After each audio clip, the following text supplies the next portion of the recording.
stock.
Deep amongst the skyscrapers of the British capital in the financial district known as the City, we find the London Stock Exchange, the first financial center in the world before New York and Tokyo.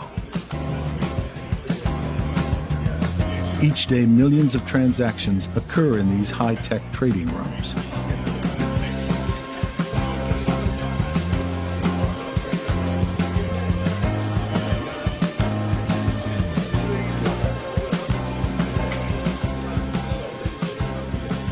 Central Markets is one of the many trading firms here.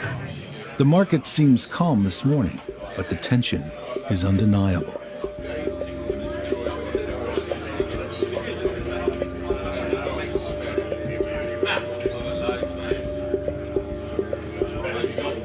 Behind their screens, the traders scan the stocks and survey their portfolios. They're on the lookout for even the slightest opportunity. Their mission? Buy low, sell high, to grow their clients' assets. To make money is the motto of the financial world. Darren Courtney Cook is the head of trading for Central Markets and oversees 60 traders. With more than 15 years of experience in the frenzy of the trading floor, he has learned to keep his cool in all circumstances. My job is taking risk every day. Every day is different. Every day is a blank piece of paper. So following a good day, it could be another good day or it could be a bad day, and your emotions reset because you just don't know what the market is going to give you. There's no crystal ball. Despite his experience, each day holds uncertainty. He must constantly weigh the pros and cons of each transaction and make the right decision in a matter of seconds. When the market in London closes, the one in New York is still running, and then not long after, the Asian markets will open. The financial world never stops spinning. It never stops. It never stops. I have a smartphone. When I'm on the train, I'm looking at prices and aware of what's going on. And things can change very quickly. You can be sitting here and be profitable.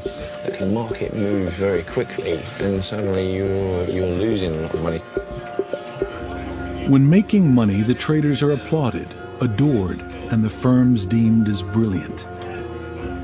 But sometimes even the most powerful can crash abruptly. Is your money safe?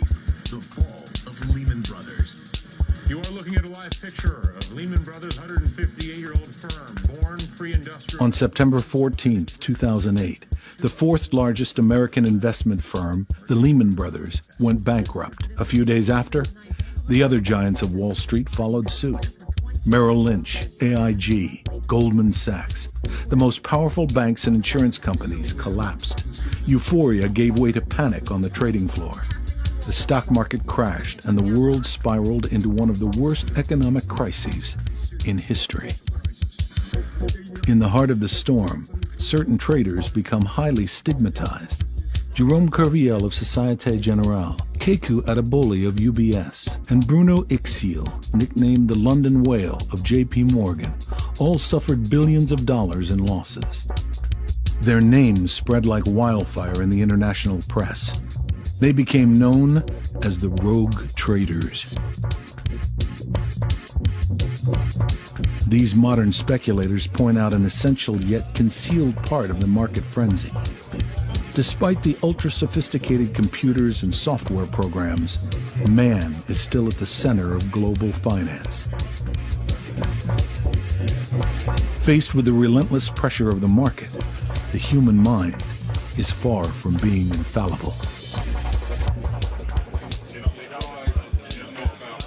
A trader, if he loses money, everyone's could have done better, you know, without really knowing what's gone on or the reasons for losing the money.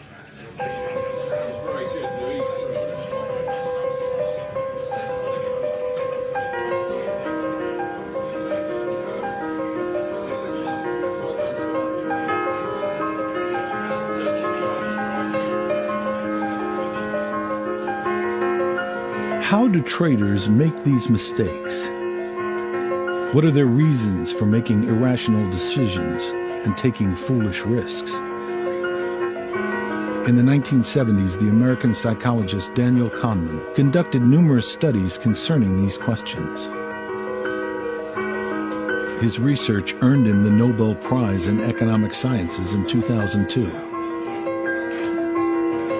He concludes that traders don't make consistent logical decisions, but are rather incessantly influenced by numerous psychological factors affecting their risk perception. Daniel Kahneman a permis de montrer qu'il existait. Daniel Kahneman has shown that there are many elements to consider when looking at the decisions that are made in any given situation. The scenario of a market doesn't boil down to the interest of one individual or of market variables. There's the price and the quantities. There are other dimensions that influence human psychology and therefore decisions made by individuals. In marketing, psychological factors are extremely important in selling products, whereas they are hardly considered in economics. Recent economic news events have certainly shown that the study of economics has mistaken the importance of psychological factors. Understanding the human factor and the psychological dimension of decision-making is just as important in the functioning of the economy as it is to understand consumer behavior.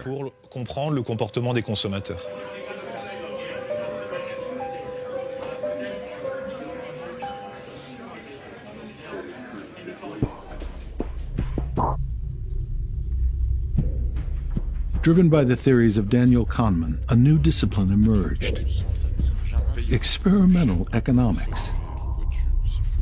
Its objective? To better understand the human factor impact in economic behavior, especially in financial markets. In the last few years, economic science has been transferred from the trading floor to laboratories around the world.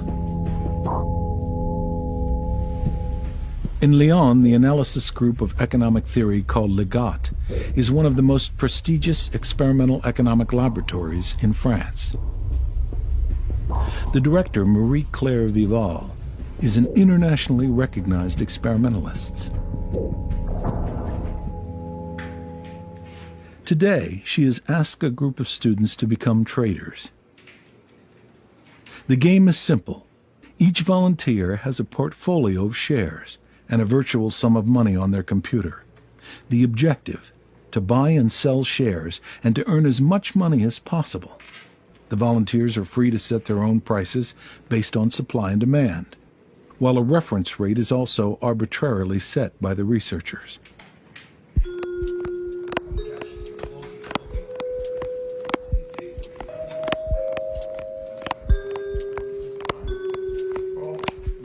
All of these apprentice traders react the same way, buying and selling their shares close to the reference rate, slightly below or slightly above. The market price doesn't collapse or peak, and the market remains stable in line with economic forecasts. But Marie-Claire Vivalde and her team suddenly introduce a new rule to the game. Now, at the end of each trading period, the 3 best players that have gained the most money will receive a bonus. The competition begins. The effect is immediate. The trading intensifies and the share prices soar above the reference rate. They climb throughout the entire exercise before diving sharply at the end. A true speculative bubble is suddenly formed. The volunteers are aware of the fluctuating value of their assets. They understand it early on with the short-term bonus, and we see that magnificent bubble form. The market price soars above the norm, quickly and consistently. They are all concentrated on the price growth.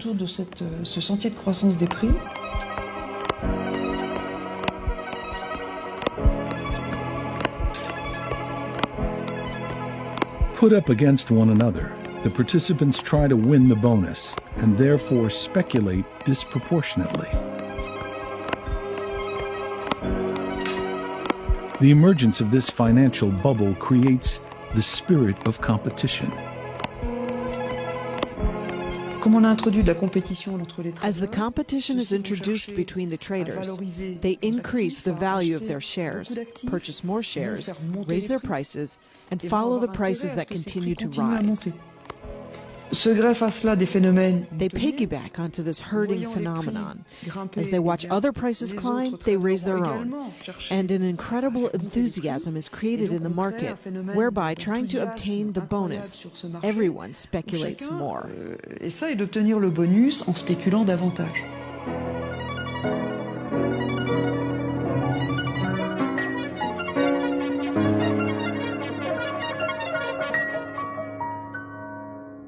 In real trading rooms, it's the same thing. The competition between traders is unending. The infamous bonus is at stake, but that's not all. It's a struggle, a fight actually. We're going to try to make the most money, to be better than the others, to have a few extra points that will make all the difference.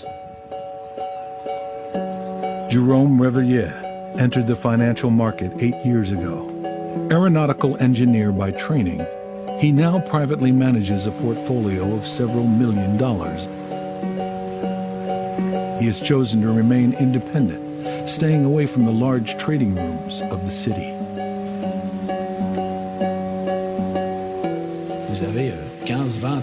You have 15, 20, 30 traders in the same room who have to achieve the maximum of results. Sure, at some point the ego, the desire to be the best, takes over. Except the effect is enhanced by the notion of trading, which by nature already pushes people to their limits. We're talking about money, millions and billions of dollars that's going to propel the already frantic competition. Like pro athletes, traders are true competitors. But how far will they go to win at all costs? What risks are they willing to take?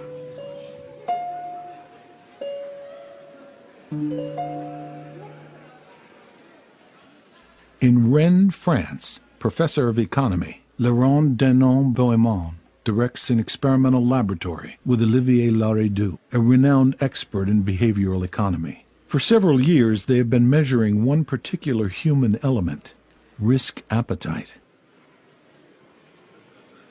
To do this, they have asked volunteers to choose between two different lottery games, one with a guaranteed moderate win, or another with an uncertain but greater win. Would you prefer a 100% chance to win $100 or a 50% chance to win $150? The researchers vary the amount and winning probability with each lottery. Would you prefer a 100% chance to win $100 or a 50% chance to win $200? Or a 100% chance to win $100 or a 30% chance to win $200? Would you prefer a 100% chance to win $50 or a 30% chance to win $200? With each experiment, the findings are the same. The majority of participants choose the lottery with the smaller but guaranteed win. It seems that people tend to avoid situations that appear too risky. Man doesn't like risk on average. Most people try to avoid it. But this natural reluctance toward risk is easily eclipsed by another phenomenon. For this experiment, the rules are changed. The participants will no longer make money. Instead, they will lose. Would you prefer a 100% chance to lose $100 or a 50% chance to lose $150? The result?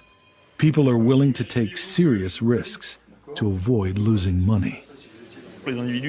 People hate to lose. We estimate that during an experiment, they weigh the loss 2 to 3 times per the gain. This means that to compensate a loss, they need 2 to 3 times equivalent to gain. There's extreme aversion to loss. This profound fear of loss has an unexpected consequence in classic economic theory. In a situation of financial loss, anyone could become a risk taker. In this case, surprisingly, the attitude towards risk is reversed. People seek the risk. They are ready to lose much more, to have the chance to lose much less or nothing at all.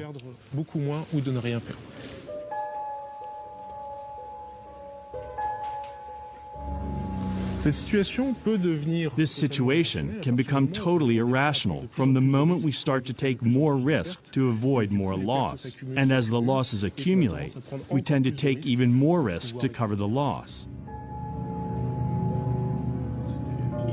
Taking risk to rebuild costs. For traders, their greatest danger are the decisions they make in times of loss.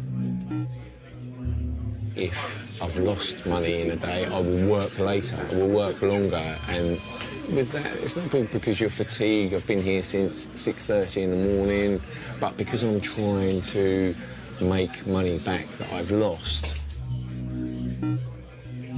When I've had a good day, I want to lock in the profits for the investor, whereas when I've had a bad day, I want to make it back. So yeah, definitely the emotions do kick in, and they are very different from being profitable and up and being down. Certain behavior in the trading room and certain excessive risk-taking is ultimately related to the trader's feelings, to their emotions, psychological state, even their mood that day.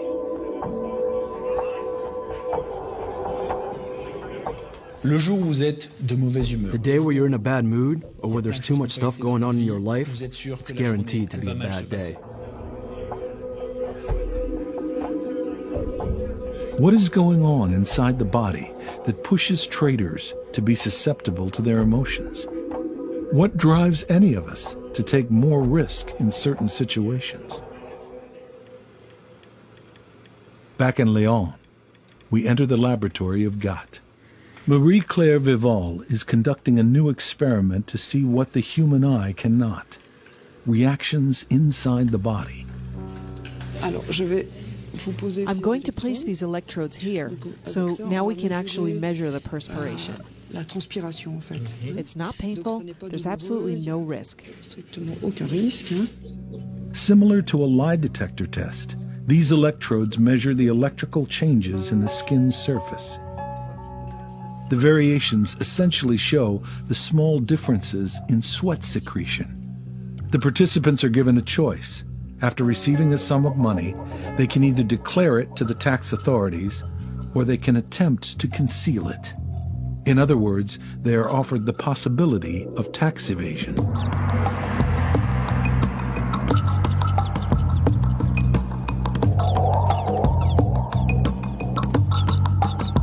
But the threat is heavy. At the end of each session, the tax evader may be monitored and would have to pay a large fine. Certain participants, like this one, never defraud. For others, it's the opposite. They try to evade paying anything.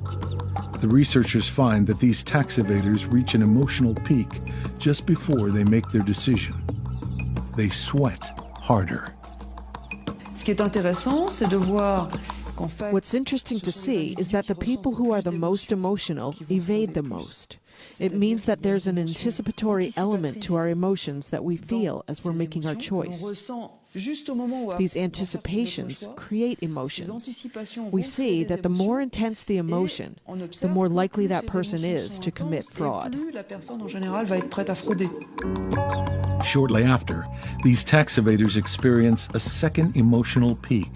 It occurs precisely when they discover that they are being monitored or that their tax evasion was a success. If you find out that you weren't monitored and that you've fraudulently acquired a lot of money, it's possible that you'll feel extremely satisfied in the moment, and that's going to ultimately encourage you to risk again in the future. These emotions contribute to a learning process and will have an effect on your economic behavior.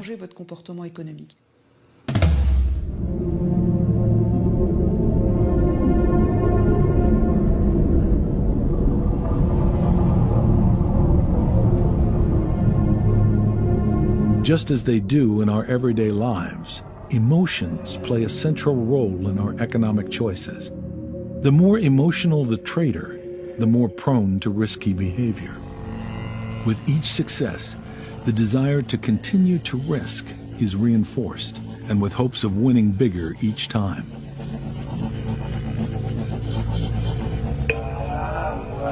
On the trading floors across the globe, this is just the kind of vicious spiral that threatens a trader's euphoria. John Coates, a former Wall Street trader, remembers perfectly how he felt when winning big during the peak of the financial bubble.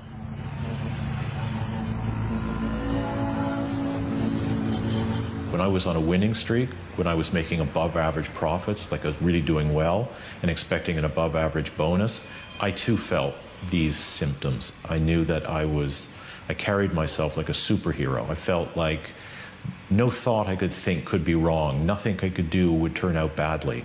And you become dangerous because you believe you can't do anything wrong. Your trades get bigger and bigger. And the risk-reward trade-offs for the trades gets worse and worse. He knew this feeling of invincibility couldn't just be psychological. There was a visceral, biological reaction, something no human being could resist. And what it feels like is that you're under the influence of a narcotic. And I thought that was incredibly important. It felt like our body was producing some chemical that was changing us. It was like a Midsummer Night's Dream. You know, the night comes, people go crazy, they swap partners, which of course happens during a bull market. You know, people are making so much money, they want to like leave their wives and move on to something else. I mean, it's just like a Shakespearean night. And then when the market crashes and people wake up to reality, they're just like, you know, the characters in Midsummer Night's Dream the next day. They're holding their head in their hands going, how could I have been so stupid? So this really seemed like narcotic behavior to me.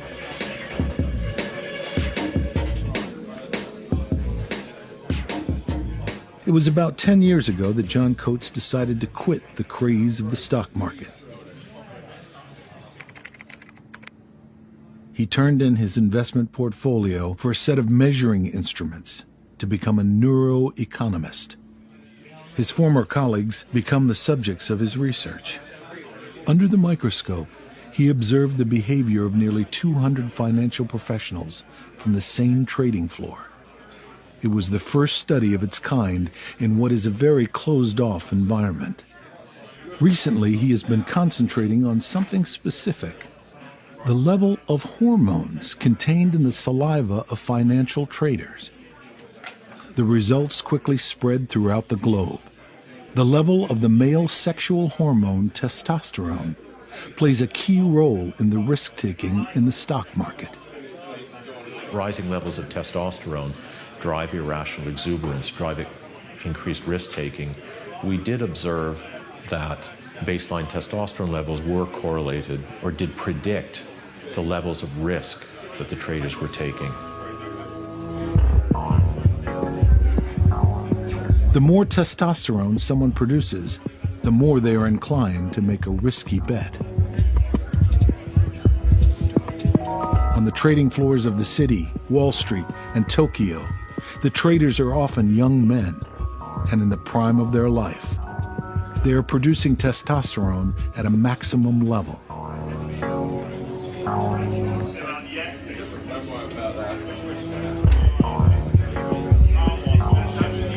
Is the global economy being managed by a group of dominant young men under the influence of their hormones?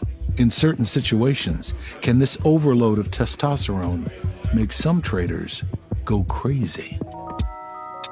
For Jean-Jacques Lejeune, a former trader, this hypothesis may be right.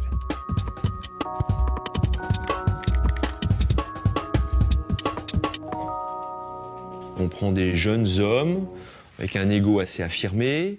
We take these young guys with big egos, typically chosen for their analytical capabilities, and they usually have a healthy dose of testosterone. Parmi cette population,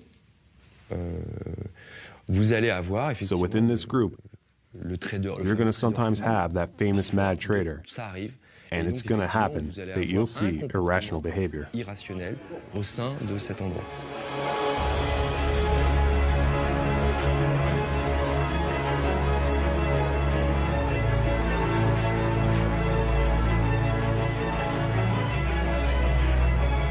The secrets of the traders' behavior is gradually revealed.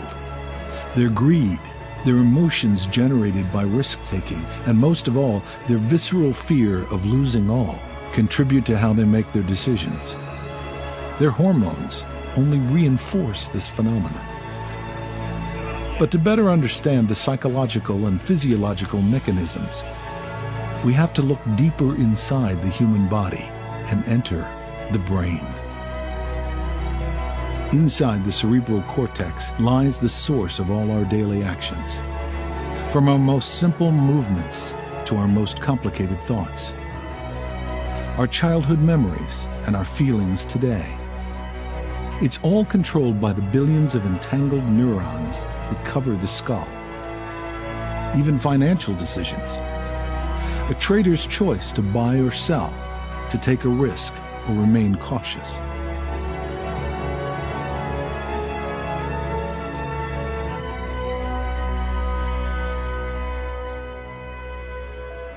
For a long time, the human brain remained a mystery to the scientific community.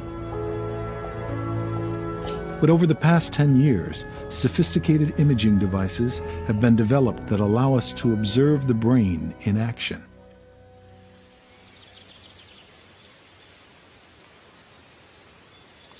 Here in Lyon, France, we enter at the Institute of Cognitive Science, a prestigious center for research and neurosciences. Jean-Claude Dreyer and his team of students are studying a specific phenomenon, the brain's reactions after winning.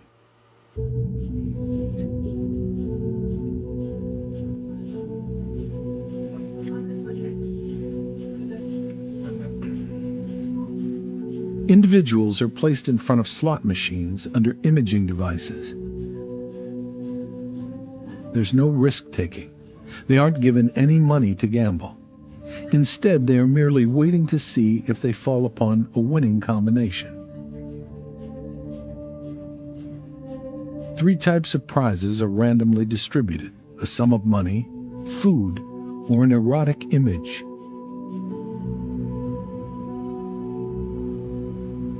On their screens in real time, the researchers measure the brain's reactions. They make an initial observation. In the result of a victory, 3 sections of the brain are specifically activated: the amygdala, the striatum, and the part of the prefrontal cortex located between the eyes. These zones are widely known by specialists to be associated with the sensation of pleasure. The results show that winning sends a rush of good feelings through the head. They also make a surprising discovery. The activated zones are identical regardless of the nature of the prize: money, food, or sex. The effect is the same. Whether it's for money or another award, such as an erotic stimuli or food, for example, there is a system that's called the reward system that is regulated by a molecule called dopamine. This system is an old one.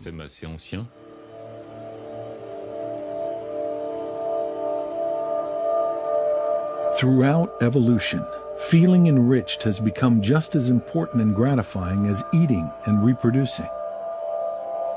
The neural circuit connected to this phenomenon is what scientists have named the reward system, which involves the very famous molecule dopamine, also known as the pleasure chemical. With each positive result, dopamine is released by neurons in the back of our brains and then spreads amongst the amygdala, striatum, and prefrontal cortex. These zones trigger a feel-good wave throughout the rest of the brain and body. The bigger the win, the more dopamine released. It's this process that can propel a trader into a state of total exhilaration. When you win $50, $100, $200,000 in a few minutes, that's a lot of money in a small amount of time. There's a certain kind of satisfaction, a feeling that's exhilarating. The thing is to know how to manage it.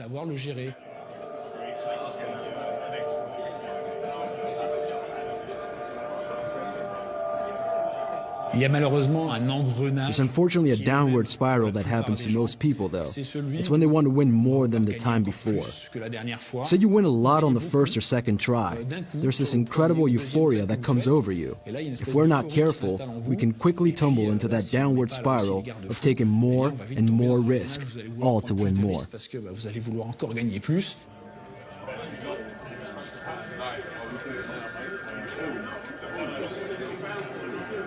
Playing to win more each time activates the reward system of the brain.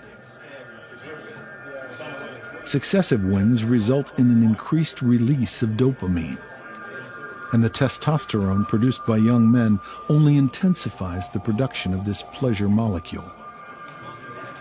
It's an addictive state of mind, to say the least.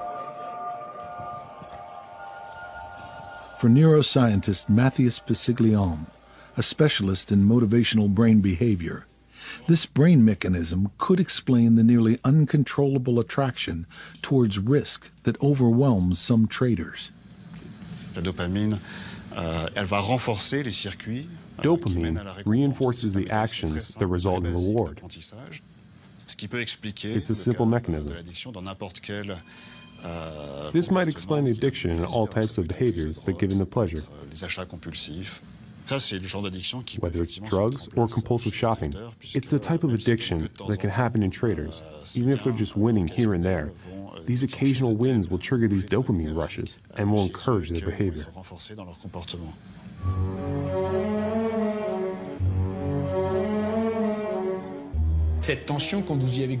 After experiencing this rush, it's hard to do without. And I know lots of traders who try to give it up but can't help but keep at least some small account somewhere to keep it going. Because it's exhilarating. I have to say it's exhilarating. And it's what's going to cause the losses for a lot of people in the market. There's something addicting, something powerful that will continue to push you and make you dependent on it.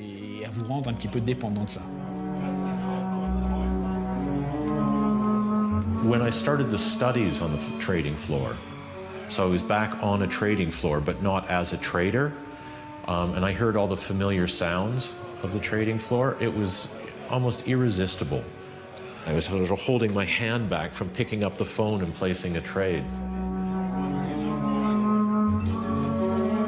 But in our endless quest for pleasure, our brain offers another major influence, irrational and unconscious, fear.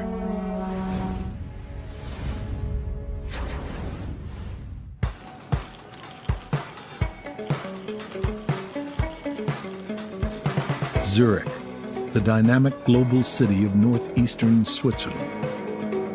It's a banking paradise and is the home of the 6th largest stock market in the world. Finance has long been the pillars of the city's economy. In the basement of a hospital, a special laboratory has recently opened.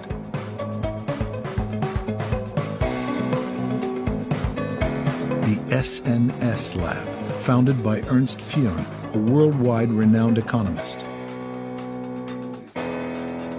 He believes that traders' decisions are influenced greatly by their emotions, no matter the amount of money at stake. They are human beings, you see, and they are subject to irrational impulses like any other human being. There's some emotions that are guiding our decision-making in a very rational way. What's irrational is when there are emotions that are irrelevant for my experienced value, but they play a role at the time of decision-making. Like when I was angry before I made the decision, then that anger should not color my decision, but it does. Or when I'm under the threat, under some danger. Hi, I saw that. So, what did you get? For several months, Ernst Fehr and Christian Ruff, the laboratory director, have been conducting shocking experiments to better understand how stress and fear influence our decision-making. In one of the experiments, the volunteers play a typical gambling game while placed under an MRI. But before they can even make their choices and decide to bet or not, a screen flashes in front of them. If it's blue, nothing happens. But if it's green, it indicates that they will receive an electric shock at the end of the game. The shock is small but painful, and most importantly, it will be administered regardless if they win or lose. They don't actually get many shocks, but they know in certain conditions where the screen has a particular color, it is possible that they're going to get shocked very strongly, and it's quite painful. And we can measure by their skin conductance, for instance, that they really are quite anxious when they know that they might get shocked. And we then measure their financial risk-taking behavior. So we're quite interested in finding out how does the brain value things and value risks in particular when you're in a tense, anxious state versus when you're in a relaxed state. Two zones of the brain are activated during this stressful game. The amygdala, which represents both positive and negative emotions, and the anterior insula, which is linked to the feeling of disgust. Under these conditions, the participants are much more likely to take risks. Even though the shock is totally random and unrelated to their performance, the threat of it puts them in a trance. They just want to finish and get themselves out of this terrible situation as quickly as possible.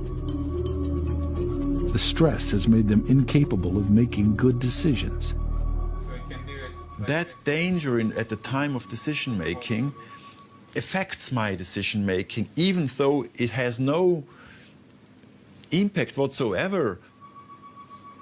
A threat of shock is a pretty strong emotional stimulus, and it activates the anterior insula very strongly. And it's kind of a loss. You see, it's the threat of a loss. And so these emotional components play a big role in risk-taking.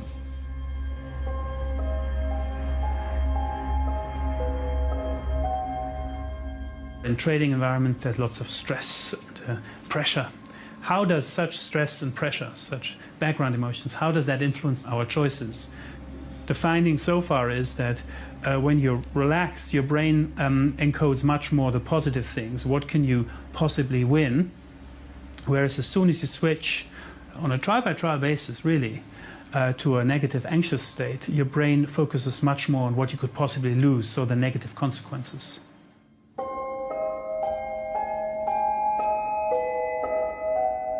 To play or not to play, fight or flee.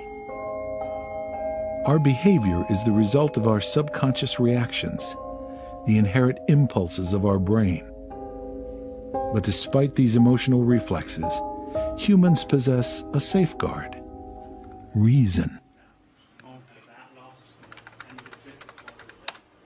To uncover exactly where our analytical ability lies inside our brain, Christian Ruff has developed an unusual method based on neurostimulation. He uses electrical pulses to activate specific neurons. So the first thing we're going to do is we're going to localize the area in your brain that we want to stimulate today. For that, you would have to put up these glasses, please. The technique is non-invasive and generally non-painful. Using a pointer, he starts by localizing a specific area of the brain in the dorsolateral prefrontal cortex. This zone is believed to be connected with conscious decision-making. Perfect. Okay, we have it. Then a unique apparatus is installed. It generates a carefully controlled magnetic field, which will literally numb the neuron. Okay, we're starting now. The dorsolateral cortex is now entirely inoperative for a few minutes. This is when the researchers ask a series of financial questions in several different contexts. The result: without the use of their dorsolateral cortex, the participants appear to be even more sensitive to loss. In an attempt to get out of the situation, they take even more risks than they would normally if they had 100% brain capacity. The dorsolateral prefrontal cortex may actually influence these automatic emotional responses in order to allow people to overcome these emotional states, right? And to basically accept that a certain loss is better in this case than taking a risk. So it's not just the dorsolateral prefrontal cortex that we think is driving behavior, but it's more the influence that the dorsolateral prefrontal cortex might have on these emotional areas, such as the amygdala and the insula. By influencing the instinctual reactions of the brain, this region of the cortex could be considered the command center for decision-making. It's like a cognitive shield that prevents us from being controlled by our impulses. We can perhaps think of the brain like an orchestra.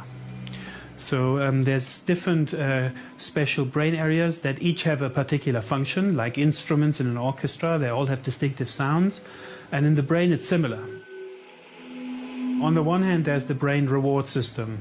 This is the system that basically encodes what's valuable to us, what's rewarding to us. And then there's also other brain areas that encode emotional states that are constantly active, trying to evaluate everything that's happening out there in the world. And these are basically all areas that you might say encode somewhat automatic impulses, emotional impulses. On the other hand, we have areas of the outer surface of the brain that control the brain function in line with what we've learned, with our conscious experience. And all of these different areas, like in an orchestra, basically need to play together and form one coherent state of the brain. And we can think that sometimes there's a competition. Our emotions can influence what we think, but we can also influence our emotions by what we're thinking. And ultimately, the brain tries to assign one specific value to each option and then choose from this list of options with their values the one that seems most attractive. The brain essentially has two complementary systems of thinking. One, quick and automatic, based on our emotion. The other, more reason-oriented, evaluating in detail the possible consequences of our decisions. But caught in the frenzy of the trading floor, this process of consciousness proves too slow and useless. Therefore, feeling usually trumps reason. In a trading floor, decisions need to be taken very quickly. They need to be taken often based on limited information, and they're taken in a competitive setting. Here, of course, it's hard to take decisions in a, say, careful and slow manner. Our brain might not even have the time to represent every possible complex aspect that goes with a decision to buy or to sell.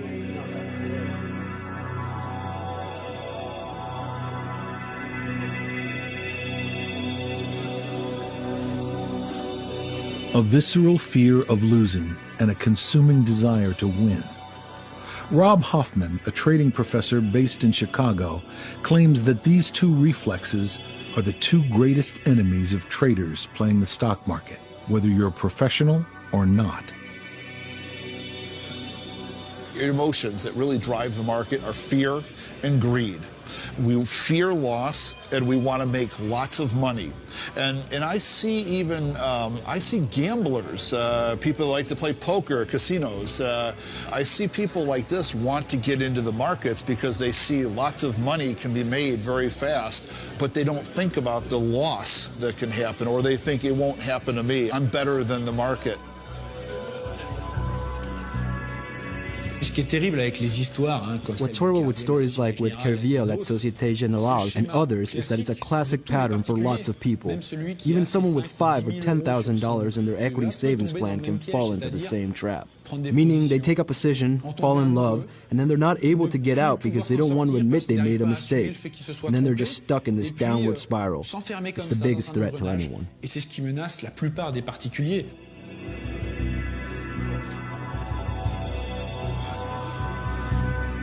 Mankind is somewhat programmed to make mistakes in stressful situations, as if our biological makeup is not appropriate in the context of a stock market. This is precisely the theory of Sacha Bourgeois-Giron, professor and neuroeconomist at the University of Panthéon-Assas in Paris. He believes that our brain hasn't had enough time to adapt to the modern economy.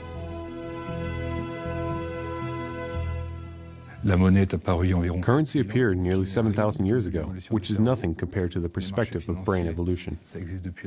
Finance markets haven't been around that long. They're only 20 years old in their contemporary form. It's a rather recent thing. We know that our brain has learned to evolve over millions of years. It has adapted to many different environments. The dangers of predation, of domination, the brain has remained aware, but it must also adapt to modern forms of decision-making. How can it adapt to that, knowing that it's a small period of time and there's no possibility of anatomical change in the brain? It takes a long time, not 7,000 years, but much, much more.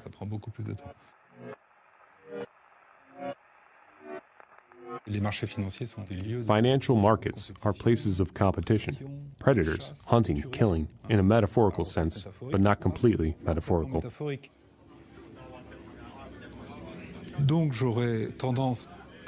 I tend to believe that there's a form of cortical cultural recycling,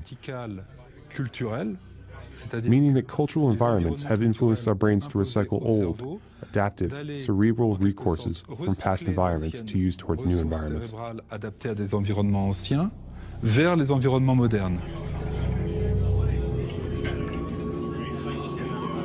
Far from being a Homo economicus, the trader is above all a Homo sapien, immersed in a hostile environment, compelled to take risks and prone to addiction. Given this somewhat weak human assessment, a tempting solution might be to replace traders with computers. However, even machines have their limits, and it seems impossible to remove human control completely from the markets. There will always be traders on the trading floor. So how do we improve their performance? How to avoid abuse in the market and ensure rational decision-making? Science has been making great strides in understanding the brain, and the concept to artificially manipulate man is already in place. In the military in certain states, there's a lot of interest in neurostimulation, in particular to enable soldiers to take the right decisions in particular situations. With respect to traders, I mean, technically, I think it would be possible to influence brains in a way that decisions are taken in a particular style. This is what our experiments are about. There are people thinking about the future who start predicting that humans might become more and more bionic. Bionic traders with electrodes screwed into their skulls is not yet a reality. Instead of modifying men, some argue that it's the work environment that needs a total overhaul. Qu'est-ce qui est le plus flexible? What's the most flexible? Is it our biological makeup or our economic environment in which we live? Should we change the nature of man, or should we readapt our environments politically, socially, and economically so that we can ultimately be the most efficient possible in these modified environments? Humanizing the codes of the financial markets. The initial results of neuroeconomic studies lay the foundation for a new market theory where man is keystone. On the individual level, traders must become better trained to handle their emotions. More than an asset manager, I'm almost more a human emotions manager. We work as rigorously as possible, but even with experience, it takes a lot of work, each week, each month, to stay on the right path.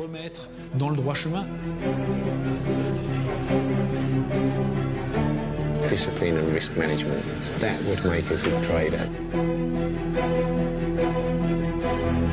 Banks and trading firms need to review the culture of the trading floor and, above all, modify the allocation of bonuses.